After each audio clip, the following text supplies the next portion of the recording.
चीज से कॉम्पेट करने के लिए आयुर्वेद का जो पोटेंशियल के लिए चीज को करते हैं। पहला तो हमको पता चलता है तो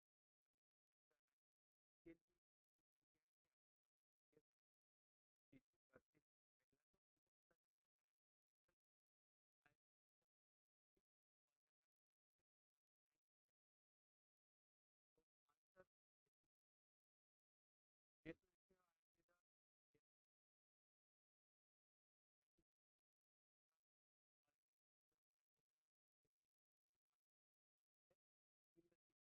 ठीक है। ज्यादा कुछ अब आराम से गौर से ये है कि एमओयू तो हम देख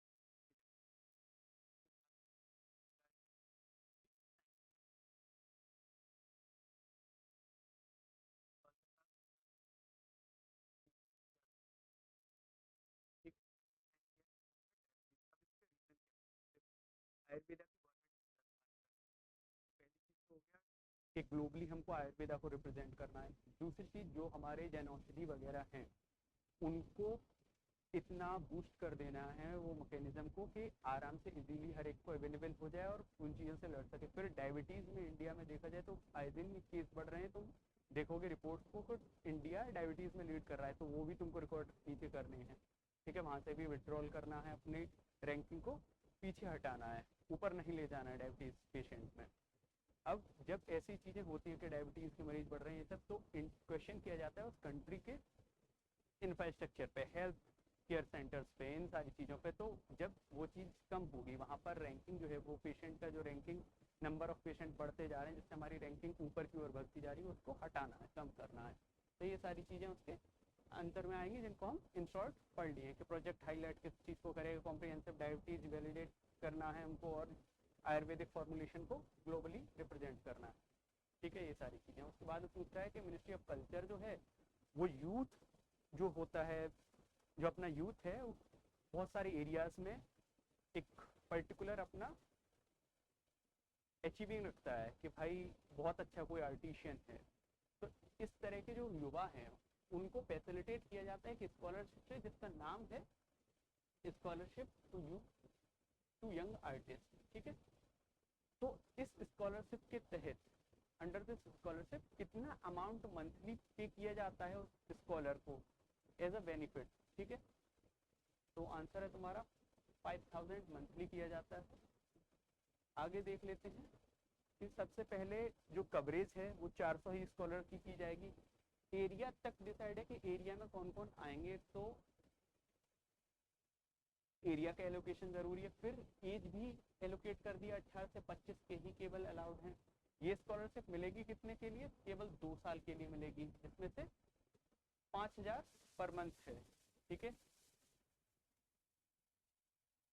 अगले क्वेश्चन की तरफ बढ़ते हैं। फिर पूछ रहा है कि मिनिस्ट्री ऑफ इलेक्ट्रॉनिक जो मेटी है उसने विनर, हाँ तुमने देखा होगा कि अभी टॉय हैक्सॉन जो हुआ था वो मेटी ने करवाया था, तो उसके विनर भी आ गए हैं, ये याद रखना बहुत जरूरी है। तो विनर पूछ रहा है कि वो विनर कौन है जिसने टॉप किया है, तो फर्स्ट सेकंड थर्ड ये भी है और कॉन्सोलेशन भी कुछ को दिए गए हैं। ठीक है, तो विनर याद रखनी जरूरी है, एग्जाम में पक्का पूछ सकता है। तो जेपी इंस्टीट्यूट तो सेकंड रहा है तुम्हारा। उसके बाद में कानपुर है नहीं, मद्रास है नहीं। आंसर है तुम्हारा Krishna college of engineering and technology, ये फर्स्ट आया है। ठीक है, अब रैंकिंग देख लेते हैं फर्स्ट सेकंड थर्ड पर कौन कौन आया है, जो हमने देख लिया पीछे। फर्स्ट सेकंड हो गए। कॉन्सुलेशन में दो आईआईटीज रही हैं, और इसमें बात कर रहा है कि सीडेक जो है नोएडा वाला, उसने ये पूरा का पूरा अभी ऑर्गेनाइज कराया था। रैंकिंग आ गई कि टॉय टेक्थॉन जो है वो सक्सेसफुली कंडक्ट कराया है किसने, सीटेक नोएडा ने। एम क्या था, फॉस्टर इनोवेशन वगैरह बढ़ाने हैं, टॉय सेक्टर वगैरह का ये सब बढ़ाना है, जो हम कभी कभी देखते हैं कि अपने टॉयज जो हैं, इसका मेन मोटिव ये है कि मेक इन इंडिया का जो अपना थॉट है, ठीक है, ड्रीम जो है कि सारी चीज़ें मेक इन इंडिया की होंगी, इंडिया में प्रोड्यूस करेंगे। ठीक है, वो उसको इंक्रीज करने के लिए अभी कुछ दिन पहले अपन न्यूज़ में जो देख रहे थे वही है। ठीक है, अवार्ड सेरेमनी हेल्ड कब हुई, 8 मार्च को हुई है। ये सारी चीज़ें कौन कौन रहा था in the presence of Krishnan जो कि सेक्रेटरी हैं, ठीक है, मेथी के। उसके बाद में अभिषेक सिंह जो एडिशनल सेक्रेटरी हैं मोदी के। अगला क्वेश्चन पूछ रहा है कि अभी सुप्रीम कोर्ट के जो हमारे जज हैं ये आज के न्यूज़ ज़्यादा रिलेवेंट हैं, एग्जाम्स में पूछे जा सकते हैं। अभी अभी जज सुप्रीम कोर्ट के जो है अपॉइंट हुए, उनका नाम पूछ रहा है कि कौन है। तो जयमाला बागची हैं, बाद बाकी यूसुफ वानी हाई कोर्ट में शायद ये अपॉइंट हुए हैं। जम्मू कश्मीर में ये तीनों, जम्मू कश्मीर और लद्दाख में, लद्दाख हाई कोर्ट में हुए हैं, ये सुप्रीम कोर्ट में हुए थे और ये इरेलीवेंट नेम्स हैं, ठीक है। यहाँ से रिलेटेड देख लेते हैं वही सारी चीज़ें जो अपन पीछे देखे थे। चीफ जस्टिस जो हैं, देखो अब प्रोसीजर देख लेते हैं पॉलिटिकली क्या प्रोसीजर है। तो सुप्रीम कोर्ट का जो भी जज होता है वो प्रेसिडेंट अपॉइंट करेगा, लेकिन कंसल्टेशन करेगा सीजीआई से कि भाई हम इसको अपॉइंट कर रहे हैं। तो सीजीआई से कंसल्टेशन के बाद में प्रेसिडेंट ने अपॉइंट किया है उनको। ये चीज़ें लिखी कहाँ है, तो according to our constitution article 124 इन चीज़ों को प्रोपगेट करता है कि किस तरह से अपॉइंटमेंट होगा। फिर प्रोसीजर के बाद में कि भाई कौन एलिजिबल है, तो सिटीजन ऑफ इंडिया होना चाहिए, फिर एज है उसकी, कब तक वो रह सकता है, ये सारी चीज़ें हैं। हाई कोर्ट में कितने साल सर्व किया होगा, इन सारी चीज़ों की बात की है, ठीक है।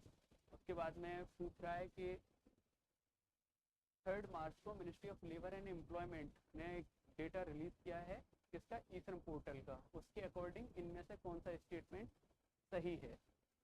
तो सबसे पहले तो तुमको पता ही चल गया, ई श्रम पोर्टल ने बताया कि 30.68 करोड़ हैं टोटल अभी तक रजिस्ट्रेशन, जिनमें से मोर देन 50% फीमेल के, वेमेन के रजिस्ट्रेशन आए हैं। तो ये तो तुम्हारा गलत हो गया, ठीक है।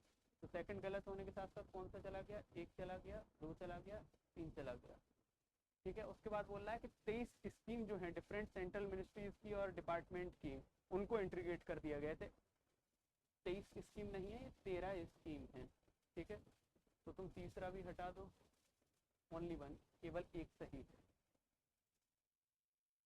वही सारी चीज़ें 13 स्कीम हैं जो अपन देखे थे। ई श्रम पोर्टल में टोटल कितना हुआ है, 30.68। ये अभी 3 मार्च को डेटा रिलीज किया गया है,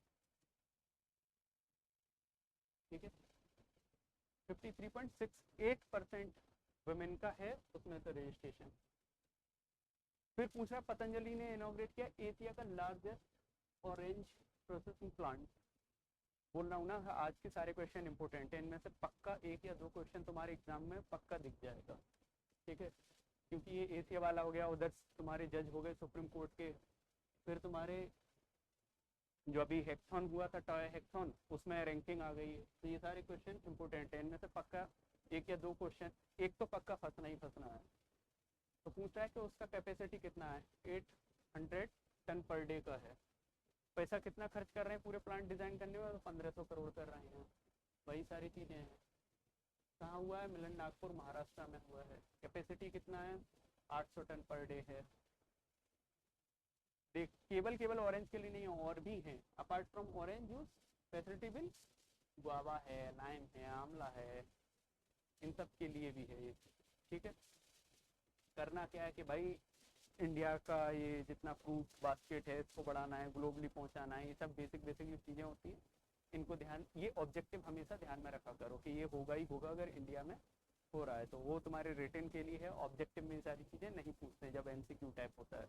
वहाँ पे तुमसे सीधा डेटा पूछेगा, कितना कैपेसिटी है, कितना पैसा खर्च हो रहा है, 1500 करोड़ कर रहे हैं, ठीक है, 800 करोड़ पर डे है, 800 टन पर डे है, ये सारी चीज़ें किसने किया, पतंजलि ने किया, कहाँ हुआ, तो ये सारी चीज़ें याद रखने की है। उसके बाद में अभिलेख पोर्टल है, या इसका कौन सा फाउंडेशन डे मनाए हैं, और हुआ क्या कि इसने भाई पैसे रिड्यूस कर दिया। अभी तक जो अपन लेते थे वो 2-3 पेज पे बहुत ज़्यादा पैसा ले रहा था, तो इसने वो रिड्यूस कर दिया। तो इसका 135 था फाउंडेशन डे, 135 फाउंडेशन डे था, और इसने एक कॉस्ट रिड्यूस कर दी। 0 से 20 इमेज तुम निकालोगे तो फ्री ऑफ कॉस्ट निकलेगा, 20 से 25 के बीच में इमेज निकालोगे तो 2 रुपये पर इमेज लेगा, 50 से 100 अगर इमेज निकालोगे तो 3 रुपये, और 100 से ज़्यादा लोगे तो 5 रुपये पर इमेज का लेगा। ठीक है, उसके बाद पूछ रहा है अभी वुमेन जो अपना 8 मार्च को इंटरनेशनल वुमेन डे सेलिब्रेट करते हैं, उसका थीम क्या था, सेलिब्रेट किसने किया पहले, तो ये इंपॉर्टेंट है। ठीक है, एम्प्लॉयज स्टेट इंश्योरेंस कॉर्पोरेशन ने किया है, इसके बारे में याद रखना। सीधे क्वेश्चन अगर इंटरनेशनल वुमेन डे पे नहीं पूछा तो इससे पूछ लेगा कि एस्टेब्लिश कब हुआ, ठीक है, या इसका अभी हेड कौन है, ये सारी चीज़ें। तो थीम पूछ रहा है, थीम क्या थी, एक्सेलरेटिंग एक्शन। बनाने वाले ने क्वेश्चन देखो कैसे बनाया है, नो जेंडर नो डिस्क्रिमिनेशन। ठीक है, तो यहाँ पे कंफ्यूजन बहुत ज़्यादा होता है, तो ये ऐसी चीज़ें नहीं है, एक्सेलरेट एक्शन, एक्शन को बढ़ाना है, वुमेन एम्पावरमेंट को ध्यान में देना है भाई। नो जेंडर नो डिस्क्रिमिनेशन क्या होता है, जेंडर नहीं जेंडर जैसे कि बेस पर डिस्क्रिमिनेशन ना हो, ये सारी चीजें हैं, नो जेंडर वाली बात नहीं है। आइडेंटिटी विल ऑलवेज कैरी, लेकिन उस आइडेंटिटी के रिस्पेक्ट में तुम कभी डिस्क्रिमिनेट नहीं करोगे, उस आइडेंटिटी की वजह से डिस्क्रिमिनेट नहीं करोगे। लड़ाई ये है, ये लड़ाई नहीं है कि जेंडर ही ना, जेंडर होने के साथ साथ जो नेचुरली गिवन चीज है, ठीक है, उसके बेस पर तुम डिस्क्रिमिनेट नहीं कर सकते। ठीक, तो एक्सेलरेट एक्शन की बात है, यही सारी चीजें हैं। ठीक है, आज का करंट अफेयर का सेशन यहीं खत्म होता है। आज के क्वेश्चंस इंपॉर्टेंट थे, इन चीज़ों को याद रखना और कोशिश करना रिवाइज करते रहो। कोई भी अगर तुमको चीज़ लगती है कि तुमको समझ नहीं आ रही, टेलीग्राम चैनल के थ्रू पूछ सकते हो, वहाँ पर you all are available to answer you. ठीक है, ऑल द वेरी बेस्ट, अच्छे से पढ़ो, बढ़िया से करो।